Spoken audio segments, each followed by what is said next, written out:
भाग एक। जंगल का राजा। एक घना जंगल था जहां हरियाली चारों ओर फैली रहती। ऊंचे ऊंचे साल और सागौन के पेड़, बीच बीच में बहती छोटी छोटी नदियां और हर मौसम में बदलते रंग बिरंगे फूल।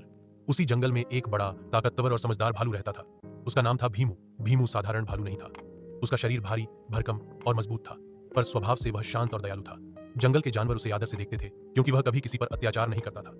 मगर भीतर भीतर उसके मन में एक सवाल हमेशा घूमता रहता था, क्या मैं सचमुच इस जंगल का राजा हूँ या फिर सिर्फ एक ताकतवर जीव। असल में सब कहते थे कि शेर जंगल का राजा है, पर इस जंगल में कोई शेर नहीं था, इसलिए छोटे जानवर अक्सर भीमू को ही राजा मान लेते थे। मगर भीमू को लगता था कि राजा बनना सिर्फ ताकतवर होना नहीं है, बल्कि जिम्मेदारी लेना भी है। भाग दो। भूख और दोस्ती। एक दिन सुबह सुबह भीमू बहुत भूखा उठा। उसने सोचा, आज तो मुझे भरपेट शहद खाना है। वह पेड़ों के झुरमुट में गया जहां बड़ी बड़ी मधुमक्खियों के छत्ते लटके थे, लेकिन जैसे ही वह पास पहुंचा, मधुमक्खियां भन भनाकर उस पर टूट पड़ी।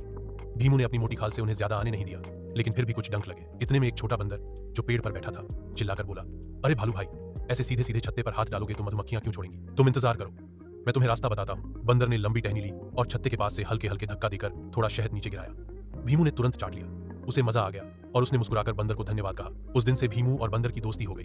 बंदर का